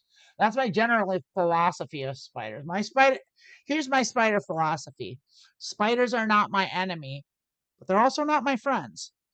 Like they're neutral. Spiders are neutral. So I don't kill spiders. I don't go. I definitely don't. But if a spider crosses a line and breaks the contract, then the penalty is death. And Right. we have a hand here. I'm gonna go ahead and bet it. I'm gonna bet small here. I'm gonna bet 5. We're out of position, but we do have top pair and a couple backdoor straight draws and a gut shot. We've got weird draws. Gut shot, gut shot, uh, straight, and backdoor flush draw. 2 backdoor flush draws plus top pair. So, and now we have trips, and so we do still have the gut shot straight draw. We can catch a 9. No, No, we can't catch a straight anymore, but we can catch a full house. So I'm gonna still bet this. I'm still bet a third.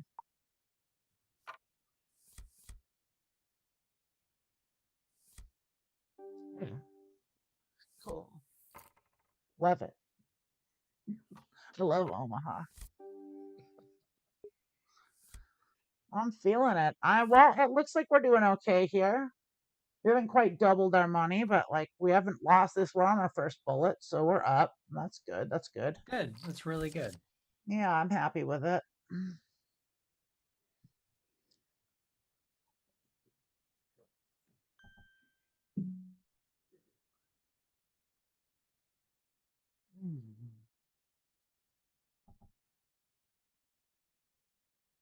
Rosa was a great person to meet. She's a cack, especially when out. She true salt of the earth. So I know what salt of the earth means. That's a phrase, and that's a nice Yep. thing to I say about understand that somebody. phrase. The cack I know part. I don't understand like the nature of that phrase.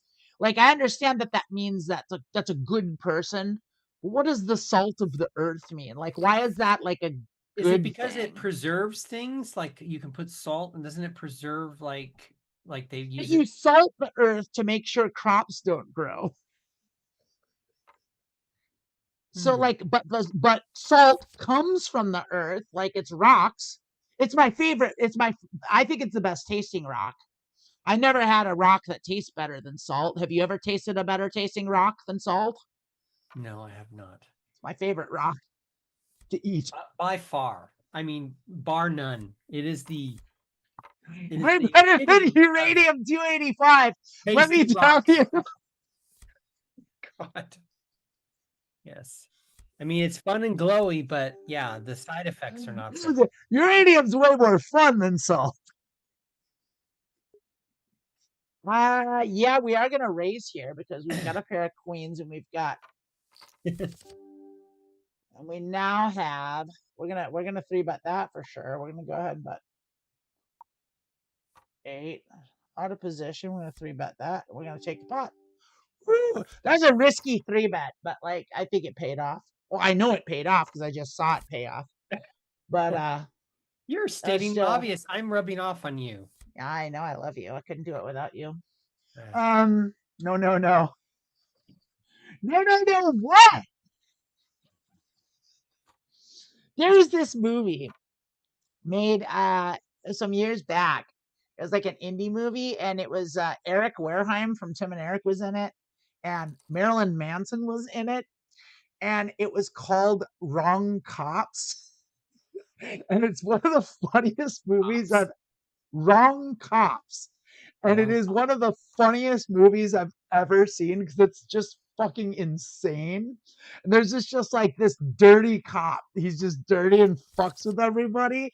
And he wears like fingerless gloves and he just goes around throwing his weight around. And like, and the movie ends with like he's at like one of his friends dies and he's sitting in this car and he's all sad and he's like, what does life mean? And someone comes up and is like, man, you should write a book. And he's like, write a book? Write a book about what? That's like a movie. It's like, write a book about what? That was the end of the movie, and it's the best ending to a movie I've ever seen. That's so weird. Ah, I assume cack means cackle, like she's Cackles. funny. She's funny. She's a hoot. She's a Is lark. that what it means? A cack? A cack would be that's what I would guess it means. But like this is one of Charlotte's crazy Tasmanian slang that I never know what she's talking about.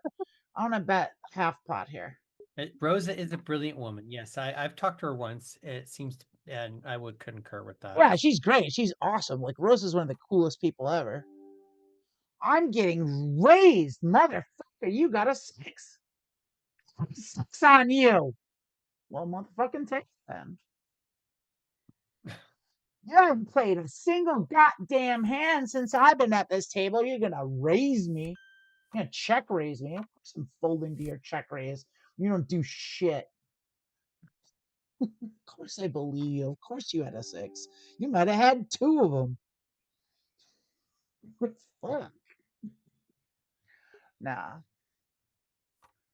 I'll tell you what, we're coming at the top of the hour. I feel good about this. Rayna, how you feeling? I'm feeling good. We had a good session. We learned a lot. We talked about a lot of things. I feel like it was an informative, good session. And we're walking away, not a giant winner, but a winner. And that's, every win's a Win win. is a win. Win's a win's a win. So we're going to go ahead and leave the table. We're going to set up the next big blind is what we're going to do. Just kind of let it roll around. If we catch a monster, we catch a monster. We're trying not to lose. I can't punt in the next 2 hits. No. Don't punt in the next 2 Don't hands, right, Rayna? Don't do that. Please don't. Don't punt my stack in the next 2 hands. Usually you would think that wouldn't be a problem, but it is me. And my leak is that I fucking punt too much. Me and fucking Rampage. Yeah, I bet I'm the only one. I talk to professional poker players like they're like everyone knows who they are. I think I'm the only one that knows any professional poker players probably in this whole chat. I would say that's a safe assumption. Yeah. Yeah, I don't know who Jungle Man or Phil Galfond is. None of those Jungle names Man are ring. only because you mentioned him in a Yeah, previous. Jungle Man. His name's Jungle Man. How could you not love Jungle Man? Did I ever show you the pictures of Jungle Man?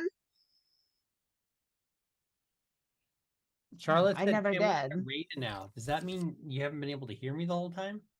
Oh, can you? Oh, that's a joke. It's her Oh, super chat. See, Charlotte, I can't fucking keep up with you. Like it's because the thing is I love you so much, and you're in Tasmania, and I love that for you. And I won't go to your island, your secluded island with no airport because you don't want us there. paradise. However, The bottom of the world. I never know what the fuck you're talking about, Charlotte, and I love that about it because I'll tell you this, you leave me guessing, you keep me guessing every time. And I just because I'm from the United States and I grew up in the United States and I've never lived anywhere else. I've been to Canada, I've been to Mexico, and I've been to Turkey. And those are the 3 other countries besides the United States I've ever been to. And I've only been a little bit into Mexico and a little bit into Canada. I've been around both of them a little bit, but I haven't really been super, super deep into Mexico. And I've got someone at the door, but that doesn't matter. I'm not going to answer it because I am streaming. No dice, person. Oh, look at that. I flop a full house. And you know what? I am going to go. I'm not going to answer the door, but we're sitting out the next hand. We're sitting out this hand. The game's over. I'm going to go ahead and I kill that. We're going to, yes, bring that back to here. And so we are back and we are now doing the post game show. And here we are. We won. We're up about 80 big blinds. And I will take it. I will take it. I have been not doing well lately. I've been down for like 2 months. I've been like on a kind of a losing streak. It's been a slow bleed. This is the longest down streak I've ever been on, and it's pretty discouraging. Yeah. And I don't like it. I don't like being down. I don't like being down quite a in lot. general, I'm down a lot. not in poker. Yeah. Especially. It doesn't feel great, and I just got to keep trucking with it and just get back on the horse every day and keep trucking and playing like that. And that's what I need to do. Just keep playing just keep playing well and not punting. So a New South Welsh woman by birth. Tassie is the place to adopt to remove myself from BS. I don't know what any of that means. I know what Tasmanian means. I can understand that. That makes sense. I know New South Wales is a place, which is a wild ass name anyway. And then, so you're from New South Wales, which I know is a state in Australia. And I don't know what a Tassie is. No, Tasmanian. Someone, Tassie. Tassie is a Tasmanian? Yeah. Somebody who lives in Tasmania. Oh, so, but maybe Tassie is short for Tasmania. Yeah, that's what it is. Tassie is the place. So they call Tasmanian, Tassie. like people here call Tijuana TJ. Yeah. Exactly. Okay, it's slang for Tasmania. See, this is what I don't know. I don't know what the fuck Charlotte's ever talking about because I don't understand Tasmanian slang. So, and then she says, "Hey, ladies, better view than a table." Right, I guess. Well, thank you so much. True. I'll tell you what, I love you all, and I actually am gonna get going. I've got guests coming over. We're gonna play real poker today, and Rayna, you're gonna join me, aren't you? Yeah, You and the missus. I would assume so. You would assume so. Well, I you will told double her. check. You told her she was going I earlier. told her in no uncertain You terms. did. You were like, we're going to play. We're going to what? We're going to whether Amanda. you like it That's or what you not. said. Yeah. Yeah, no, you were, it was Taswegian. I love you so much, Charlotte. I don't know what the fuck you're talking about yet again. And I love it for that. And my heart, I love you. I love you. I love you. I love you. And I hope, please don't mistake me being confused by your posts for anything but, but cryptic love. All right, kisses. Bye, everybody. Stay frosty. We aren't going to do border trans tonight because Emily's still not in the circuit. She's going to be back. The rumor is next week. We'll see if she's back next week. We'll see what happens. And then that's all for this week. I will be back next week. Lilith and I will be back, at least possibly Emily. And I have to do, what did I have to do? I have to do Cyber Splunk. We're gonna do a new segment. Cyberplunk, Cyber Splunk, 2077.com. Webs. It's gonna be something. Tell your friends, spread the word. If you haven't done it already, like, subscribe, hit the bell, whatever it is. Do all the things and tell the people about the shows and get people. Talk about us in your Discord forums. Talk about us in your online spaces. Be like, hey, did you know this great show? Or these two awesome trans women play poker and crack wise and are really funny and informative and cool. And then you get to understand poker also and have a great time with chat.